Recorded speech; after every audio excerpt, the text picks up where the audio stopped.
Olá, voltamos então para o terceiro episódio da série Música Viva.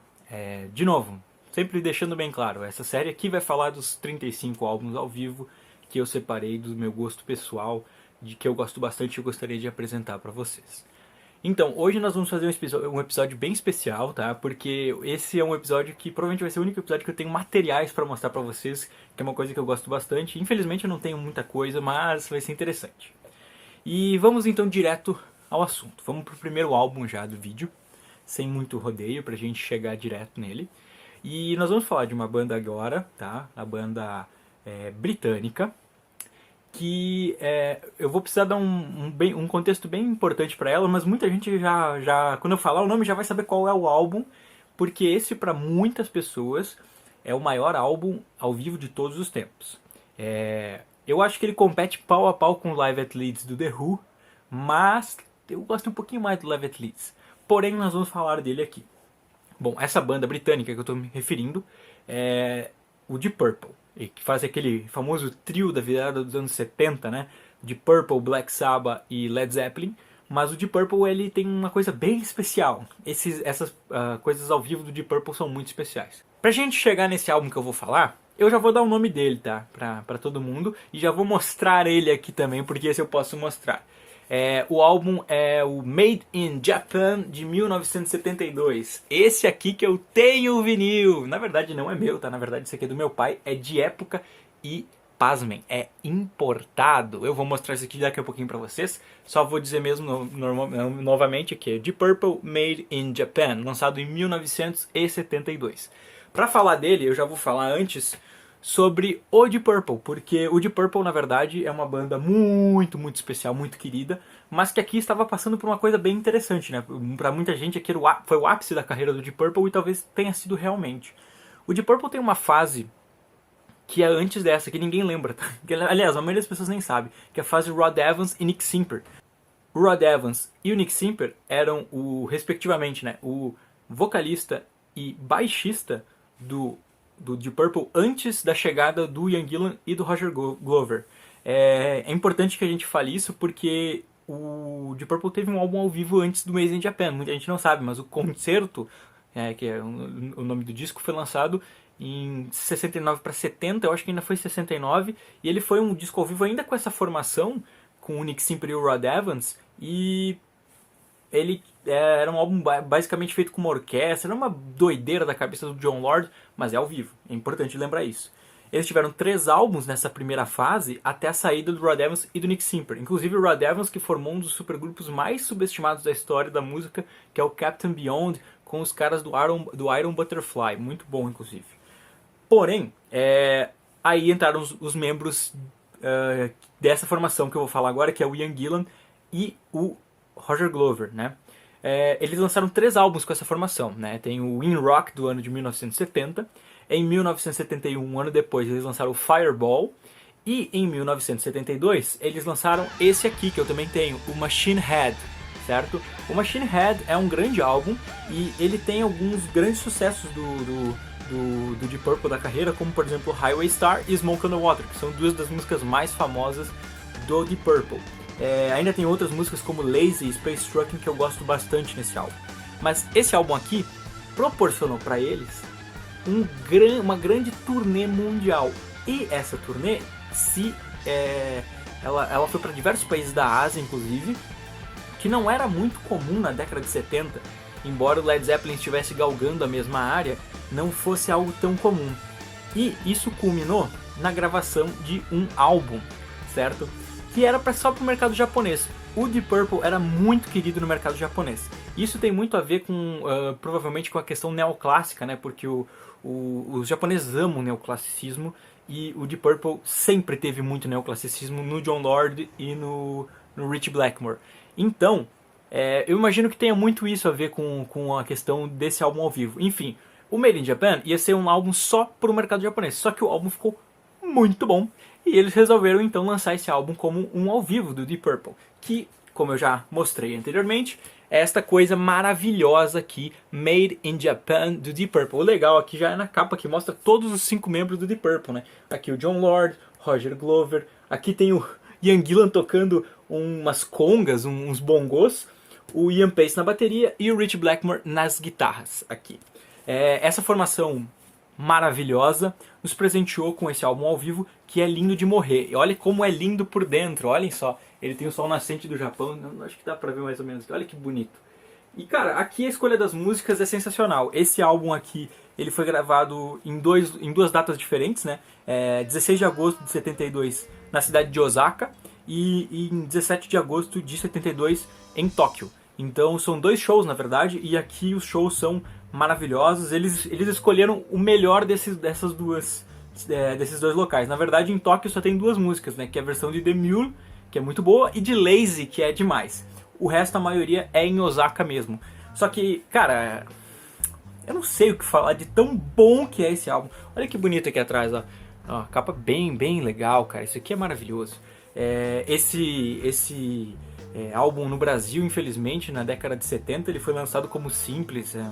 Uma das coisas, assim, inacreditáveis da época em que o Brasil fazia versões de álbuns, versões nacionais. Era uma porcaria. Mas, enfim, aqui tem músicas que ficaram pra história, versões ao vivo que mudaram a história do Deep Purple, como é Highway Star, Child in Time, que é lindíssima nessa versão, Smoke on the Water, que tem eu adoro essa versão ao vivo, que no comecinho o Rich Blackmore altera um pouquinho o riff pra ficar mais legal.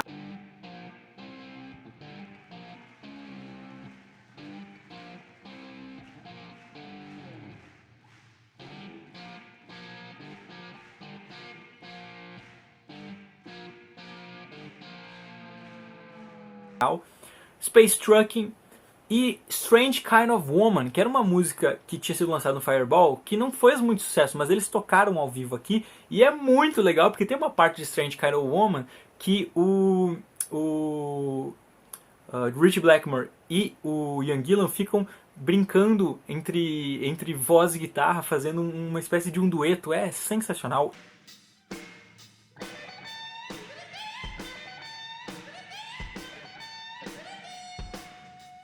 Eu amo de paixão esse álbum. Esse álbum é muito bom. E eu respeito pra caramba quem me diz que é o melhor ao vivo de todos os tempos. Porque, cara, merece esse título. Pra mim é o segundo, tá? Mas tá pau a pau. A única coisa que eu tenho a dizer, um pouquinho aqui que não é tão bom, que tem muitos excessos. Esse álbum aqui tem muitos excessos. Tem versões aqui de, por exemplo, Space Trucking, que pra mim com seus 19:42 é um excesso. O que era comum também, né? Porque você fazia grandes jams ao vivo, mas não tem problema nenhum. Então esse aqui pra mim merece com certeza o renome, toda a glória que ele tem. De Purple Made in Japan é maravilhoso e merece todo o respeito que a gente tem que dar pra ele, porque é um baita álbum ao vivo. Vamos então falar agora do segundo álbum que eu separei nessa lista, que eu também tenho material para mostrar para vocês, e é de uma banda britânica também, mas de outra pegada completamente diferente ao Deep Purple. Estou falando de uma banda que, cara, é daquelas estilo Ramones. Quando você fala, você já imagina os fãs vindo, né? Estou falando da Donzela de Ferro, né? A Donzela de Ferro, quem já entendeu, né? A Iron Maiden, né? Estou falando de Iron Maiden, que tem um monte de álbuns ao vivo que foram bem quistos pelo público, mas tem um que é o especial, que é o que eu vou citar aqui, que coroa, pra mim, o ápice do Iron Maiden, né? O ápice da banda, que é o Live After Death de 1985, que eu vou mostrar aqui, ó. Eu tenho o encarte dele, infelizmente esse álbum aqui eu tinha o CD, mas eu acabei quebrando quando era mais novo. Esse aqui foi um dos primeiros CDs que eu comprei na minha vida. E eu não sabia que era um álbum ao vivo. Pra mim parecia só um álbum normal. Na verdade, eu quis esse álbum porque eu olhei a parte de trás e tinha várias músicas que eu conhecia do Iron Maiden e eu disse, eu quero esse daqui. Mas eu não sabia que era ao vivo. Enfim, eu acabei quebrando o CD quando era criança. Ficou só o encarte e os dois CDs que eu deixo separados aqui. Mas enfim, é esse aqui, o Live After Death de 1985. 85. O que estava acontecendo com Iron Maiden em 1985? O Iron já tinha lançado o primeiro, Iron Maiden, depois eles já tinham lançado o Killers, e aí saiu o Paul Di'Anno, entrando no lugar dele Bruce Dickinson, importante lembrar. Eles lançam o Number of the Beast, e aí sai o Clive Burr da bateria, entra Nico McBrain, que está nessa formação, que essa é a grande formação do Maiden, a formação clássica, né? Depois eles lançaram o Peace of Mind, e o último antes desse daqui, que é o Power Slave, que talvez seja o meu preferido do Maiden. De novo, é importante a gente lembrar que a formação do Maiden, né, no Live After Death tinha Bruce Dickinson nos vocais, Steve Harris no contrabaixo, a dupla de guitarras intermináveis Dave Murray e Adam Smith nas guitarras, e na bateria Nico McBrain. Tudo com produção de Martin Birch também, então é o Dream Team do Iron Maiden, né, o melhor possível. E o Maiden tinha recém lançado o Power Slave e fez uma enorme turnê que inclusive passou pelo Brasil em 85. Teve o famoso famigerado show do Rock in Rio em 1985. E o Maiden chega aqui com esse grande álbum ao vivo que eles gravam na turnê do Power Slave. Então aqui tem faixa de tudo quanto é gravação. E tem muita música, esse álbum é gigantesco. Tanto é que, olha aqui, eu vou até mostrar como olha como eu quebrei ele, né? Ele é ao vivo, ó, tem o Live After Death. Esse aqui eu acho que é o CD1. O CD1 e o CD2 está aqui atrás. Né? São 2 CDs, eles vêm. Porque o Maiden tinha muita música boa e eles quiseram colocar quase todas possíveis. Então aqui é bem interessante. Eu vou olhar aqui as faixas. Outro pedaço do encarte aqui. Ele vai abrir com o discurso do Winston Churchill. Olha que legal. Eles colocam o discurso do Winston Churchill e aí só vem pedrada. Versões ao vivo maravilhosas. Com Aces High, 2 Minutes to Midnight, que tinha sido recém-lançada, e Aces High também, The Trooper, Revelations, Flight of Icarus. A minha música preferida do Iron Maiden, que é Rime of the Ancient Mariner, tá aqui. Power Slave, Number of the Beast, Hallowed Be Thy Name, maravilhosa.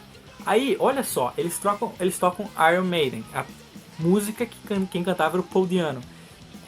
E também cantam Running Free, Wrathchild, que são todas as músicas e Phantom of the Opera, todas as músicas que o Paul Di'Anno cantava, né? E aqui a gente viu o Bruce cantando e todas ficaram muito boas. Ele conseguiu pegar fazer um grande tributo ao Paul Di'Anno, muito bem feito.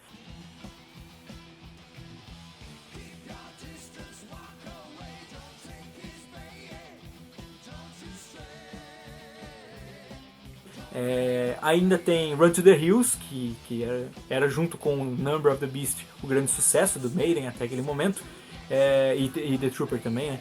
22 Acacia Avenue, que é uma das minhas músicas preferidas também do Maiden, gosto muito dela. Die With Your Boots On e Children of the Damned, que também aqui é maravilhosa. Adoro muito, muito, muito esse álbum. Esse álbum é muito bom de escutar. O Maiden teve vários ao vivo, depois eles tiveram aquele A Real Dead One e A Real Live One, mas não se compara, pra mim, aqui no Live After Death, é o grande auge do Maiden. Eu tenho aqui, olha só, olha que legal isso. Isso aqui é uma lista dos lugares por onde o Maiden passou durante essa turnê. Olha que incrível, né? Aqui tem toda a Inglaterra, todos os Estados Unidos, toda a América do Sul, a Ásia. É simplesmente maravilhosa. Olha que lindo isso aqui, cara. Olha que maravilhoso como era o show deles, esse Ed versão mumificada aqui. Muito, muito bom, cara. Assim, ó, sem palavras pra falar o quanto isso aqui é incrível. Isso aqui é sinceramente o ápice do ápice do ápice do Iron Maiden. A grande formação, olha aqui. Olha só que bonitinha a formação, hein? Dave Murray, Bruce Dickinson, Steve Harris, Nico McBrain, Adrian Smith. Que coisa maravilhosa, meus amigos. Isso aqui é realmente merecido como um dos maiores discos ao vivo de todos os tempos. Tenho conhecidos meus que dizem que é mais que todos os outros, inclusive. Mas esse aqui é uma grande, grande aula de heavy metal, da ideia principal do Maiden, aquela coisa elaborada pelo Steve Harris, de ser rápido, misturar coisas progressivas junto, umas coisas um pouquinho neoclássicas. Maravilhoso, eu amo isso aqui. Vale muito a pena ouvir Iron Maiden Live After Death. Bom, vamos falar de uma banda polêmica, meus amigos. Vamos falar de uma banda de black metal já é polêmico por si só. Que é talvez a banda mais importante do black metal na história. Pelo menos eu vejo dessa forma, né? Eu acho que pelo impacto cultural que teve é a maior de todos. E um álbum ao vivo bem especial deles também. Estou falando do Mayhem, então, e não, eu não vou falar de polêmica, de história da banda, que isso aqui não é lugar para isso. Eu vou só comentar onde é que a banda estava musicalmente no lançamento. O Mayhem, o álbum que eu estou falando aqui, é o Live in Leipzig, lançado no ano de 1993, porém foi gravado em 1990 na cidade alemã de Leipzig, certo? É um álbum gravado na Alemanha, tá? Eles são noruegueses, mas o álbum foi gravado na Alemanha. O Live in Leipzig tem a formação, do meu gosto pessoal, a melhor formação do Mayhem, certo? Que é o quarteto, né? Com o Hellhammer na bateria, Necrobutcher no baixo, o Euronymous na guitarra e no vocal o Dead, Per Ing Olin, que é mais ou menos assim que se pronuncia, se eu não estou enganado, também conhecido como Dead. Gravou esse álbum, inclusive está na capa deste álbum, essa capa aí que você está vendo ele segurando um candelabro, é ele, certo? É importante lembrar que o Mayhem aqui não tinha lançado nenhum álbum ainda. Eles só tinham lançado um EP chamado Death Crush, de 1987, se eu não estou enganado. E eles não tinham lançado nenhum álbum ainda. Muito porque, cara, eles estavam na vanguarda daquilo, né? Eles eram um avant-garde, então, de certa forma, não tinha como eles terem um álbum ao vivo ainda, certo? Um álbum de estúdio, aliás, ainda. Então, nessa vanguarda aí, eles não tinham conseguido gravar nenhum álbum de estúdio, pelo menos. Mas naquele ano ainda já ia sair o The Mystery Dawn Satanas, lançado em 93. O Live in Leipzig, ele tem muitas músicas que não estão em lugar nenhum até o momento, né? Que elas iriam ser lançadas no The Mystery Dawn Satanas, com outro vocal, né? Porque o Dead morreu antes de gravar o The Mystery Dawn Satanas. Então o Live in Leipzig, ele é um dos únicos lugares que você vai encontrar o Dead realmente cantando, porque no EP Death Crush não é ele também. Se eu não estou enganado, é o Maniac, e no The Mystery Dawn Satanas é o Attila, o Attila Chissar, se eu não estou enganado, é ele que canta. Aqui, eles têm muitas músicas que estão... Tem algumas músicas que estão no Death Crush, mas tem outras que não estão. Por exemplo, que são do Death Crush, tem a Death Crush e tem também a Chainsaw Gutsfuck, que eu sei que é desse álbum. Mas as grandes músicas aqui que eu gosto muito, né? Eu gosto dessas duas também, mas eu gosto muito aqui de Necrolust, Freezing Moon, que tem a famosa frase do Dead, que ele fala: When it's cold and when it's dark, the freezing moon can obsess you. When it's cold and when it's dark, the freezing moon can obsess you. Tem Freezing Moon e tem também uma outra que eu gosto muito, que é Carnage, e a última música desse álbum que eu gosto muito, que é Pure Fucking Armageddon, que aqui é legal que o Dead fala: Come on Leipzig, join us! Ele fala: por favor, cante com a gente, Pure Fucking Armageddon! Cara, é muito boa. Come on Leipzig! Come on! Join us! Pure Fucking Armageddon! Esse álbum, ele coroa de novo essa fase do Mayhem com o Dead nos vocais, que é a fase mais interessante do Mayhem pra mim. Eles eram uma banda bem mais legal, na minha opinião. Depois, até não acho que tudo bem, não é ruim, mas aqui é muito massa. Eu gosto bastante, pelo menos.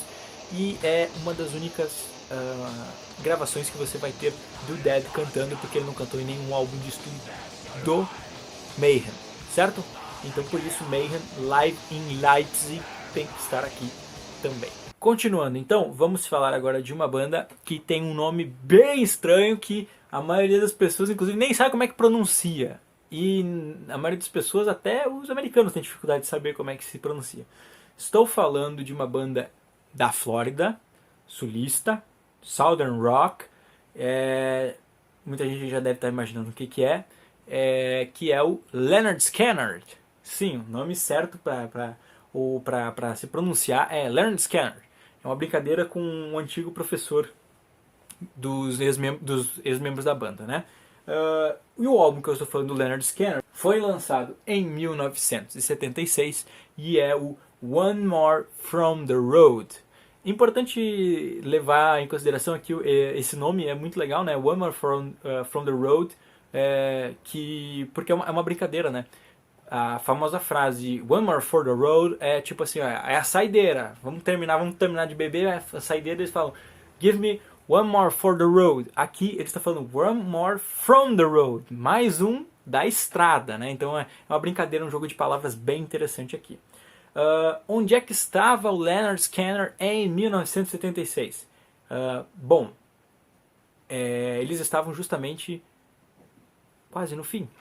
Pelo menos para mim, porque em 77, infelizmente, aconteceria o trágico acidente que nos levaria o Steve Gaines e o Ronnie Van Zant.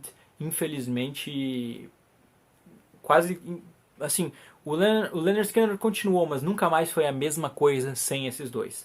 E o que o Lynyrd Skynyrd estava fazendo em 76, então? Eles tinham recém mudado a formação, porque o Lynyrd teve uma série de problemas a partir do ano de 75, entre 74 e 75, por causa da formação, né? O Lynyrd tinha tido 3 álbuns, né, um atrás do outro, que tinha sido o Pronounced, o Second Helping e o Nothing Fancy, certo? E ainda tinha tido Gimme Back My Bullets. Gimme Back My Bullets. E eles tinham recém terminado, mas não lançado, de gravar o Street Survivors. Por quê? O Steve Gaines entrou na banda como a terceira guitarra, substituindo o antigo terceiro guitarrista da banda, e ele deu um gás novo, né? A banda teve um gás muito grande, porque assim, esse terceiro guitarrista tinha trocado só até o Nothing Fancy. Depois, no Gimme Back My Bullets, a banda ficou só com 2 guitarristas. E o Gimme Back foi um grande álbum, mas teve um declínio comercial. Com o Steve Gaines, a banda ganhou um novo gás e já tinha terminado de gravar o Street Survivors, mas ainda não tinha lançado. E aí eles gravaram um pouco entre tours, né? Entre a turnê do Gimme Back e um pouco da turnê do Street Survivors, eles juntaram um pouco disso e lançaram o One More From The Road, que é o primeiro álbum ao vivo do Lynyrd Skynyrd, que é uma banda que ao vivo era muito incrível, né? Uma banda de rock sulista muito bom, com hinos, né? Eles não têm músicas, eles têm hinos mais do que qualquer outra coisa, né? Grandes canções. E aqui essa formação do Lynyrd Skynyrd é maravilhosa, né? Com o Ronnie Van Zant nos vocais, o Steve Gaines na primeira guitarra, Allen Collins e Gary Rossington nas outras 2 guitarras, o Leon Wilkeson no baixo, o Artemus Pyle na bateria, e o Billy Powell nos teclados. E ainda tem a irmã do Steve Gaines e mais 2 outras meninas cantando, fazendo backing vocals, o que é maravilhoso nesse álbum ao vivo aqui. E esse álbum aqui, cara, ele é sensacional. Ele é um duplo, né? Então ele tem 4 lados e cada lado é maravilhoso nesse álbum. Ele é muito bom de escutar. Ele já abre com Working for MCA, muito boa. Eles tocam ainda nesse álbum, nesse lado, Tuesday's Gone, que também é um grande sucesso deles. E na versão ao vivo aqui é lindíssima. Tem Saturday Night Special, no disco 2 já tem Saturday Night Special, e Sweet Home Alabama, que era ainda o grande sucesso deles. No lado 3 tem Gimme 3 Steps, que aqui é muito boa a versão ao vivo, muito engraçada a versão ao vivo. Call Me The Breeze e T for Texas, que é um especial deles aqui, que é um cover, né, muito bom. E no lado 4, que é o meu lado preferido de todos, que abre com The Needle and the Spoon, uma das melhores músicas do Lynyrd Skynyrd, que é completamente esquecida de qualquer lista de boas músicas deles, que eu acho uma sacanagem. Tem um cover de Crossroads aqui, e fecha com Free Bird, com 11 minutos nessa versão, um solo do Allen Collins maior, ele é esticado. Lindo, lindo, lindo, lindo. Esse álbum aqui é maravilhoso. Vale muito a pena escutar. Lynyrd Skynyrd é rock sulista de verdade, com muita atitude, com quase poesia de rua. Ah, e ainda tem uma coisa, me esqueci, né? Aqui na versão que eu tô olhando aqui não tá incluso, mas na versão do álbum ainda tinha Simple Man, tá? Tinha Simple Man, que é uma grande música. Então, pra mim, de novo, esse álbum coroa essa melhor fase do Lynyrd Skynyrd, que é uma fase que eu gosto bastante, que é a entrada do Steve Gaines, e com os vocais femininos, fica muito lindo. Eu gosto muito e vale muito a pena ouvir rock sulista de verdade, com atitude e com poesia, porque as letras que o Ronnie Van Zant escrevia eram do fundo do coração dele, o que eu acho maravilhoso. E para fechar esse vídeo, nós vamos falar de, como eu sempre deixo bem claro que eu gosto de fazer, um artista solo. Sempre é legal fazer. E aqui nós estamos falando de mais um Guitar Man, um cara que ele é muito polêmico. Eu não, como no caso do Mayhem, eu não vou falar nada sobre o que ele fala, do que ele acredita ou não, tô cagando sobre isso. Muita gente acha, repudia pra caramba o cara. Eu não ligo por isso, porque o álbum que eu vou falar aqui não tem nada a ver com isso, em nenhum momento ele expressa isso, então não tô nem aí. As opiniões políticas e ideológicas dele não me interessam. Estou falando de Ted Nugent, certo? Um outro Guitar Man muito bom, como o George Thorogood e o Steve Ray Vaughan, que eu já falei nos outros dois vídeos. O Ted Nugent tinha lançado alguns álbuns já solo, né? Ele tem uma banda de apoio, mas a banda de apoio nunca é muito mencionada, então eu não vou entrar muito nesse aspecto de quem está apoiando ele aqui, porque ele é o grande cara por trás dessa banda.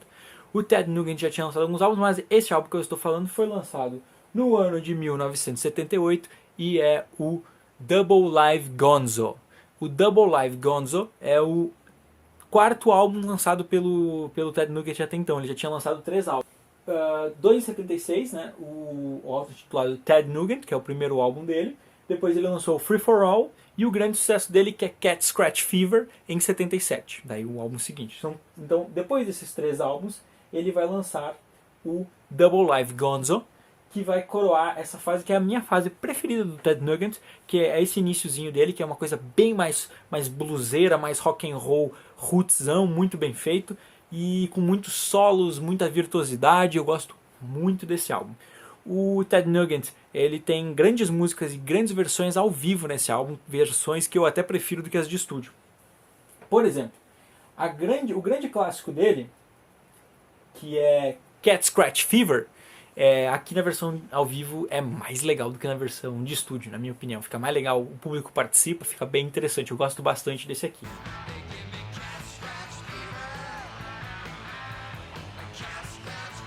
As outras grandes músicas que eu citaria desse álbum aqui que eu gosto bastante são Motor City, Madhouse, muito boa, lançada que estava no primeiro álbum dele, do Ted Nugent. Aqui ainda tem Gonzo, que é muito boa, eu gosto bastante. Stranglehold, que é a grande música dele, né, que tinha sido lançada no primeiro álbum. Stranglehold é muito boa. Tem Stormtrooping, que também é do primeiro álbum, que é muito legal aqui na versão ao vivo. E Just What the Doctor Ordered também aqui é muito boa. Eu gosto bastante desse álbum do Ted Nugent, é bem bom de ouvir. Ele é um álbum que ele é bem grande, ele tem mais de 1 hora de duração, grande pra caramba, mas é um álbum bom de se escutar quando você está fazendo alguma outra coisa, porque ele é um álbum que se você está querendo se concentrar em alguma outra coisa, ele tem momentos mais rápidos, momentos mais devagar, ele tem umas boas nuances. Ted Nugent sempre foi um bom organizador de plateias, tá? Isso é muito bom, isso é muito importante lembrar. Aqui ao vivo ele conduz um ótimo show, eu pelo menos acho.